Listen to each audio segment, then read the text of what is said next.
Hello everyone, আজকে চলে গিয়েছি নৈহাটির ফেমাস রেস্টুরেন্ট রাজ কেবিনে। তো আমি আর দিদি গিয়েছিলাম আর আমরা অর্ডার দিয়ে বসেছিলাম। আর বিশ্বাস করো, অনেক খিদে পেয়েছিল। তো অনেক সময় কাটানোর পর দিদির জন্য এসেছে। দিদি অর্ডার করেছিল চিকেন ফ্রাইড রাইস আর চিলি চিকেন, আর আমারটা এখনও আসেনি, তাই বলে আমাকে দিদি একটু খাইয়ে দিল। তো তারপর আমার প্রিয় চিকেন বিরিয়ানি চলে এলো, যেটার প্রাইস ছিল 300 টাকা। একবার দেখো কতটা কোয়ান্টিটি দিয়েছে, তাই না? তো বেশি দেরি না করে ঝটপট খেয়ে নিলাম। আসলে বিরিয়ানির সামনে রেখে কারোর সাথে কথা বলতে আর ইচ্ছা করে না, তো ঝটপট খেয়ে নিলাম। তারপরে খেয়ে একটুখানি এইগুলো মানে কি বলে এটাকে জানি না আমি।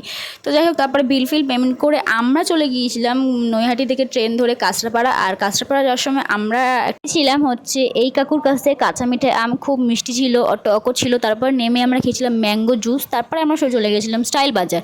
স্টাইল বাজার তেমন কিছু কারণে যাইনি, শুধু ঘুরতে গেছিলাম আর দেখতে গেলাম কিছু পছন্দ যদি হয় তাহলে কিনবো।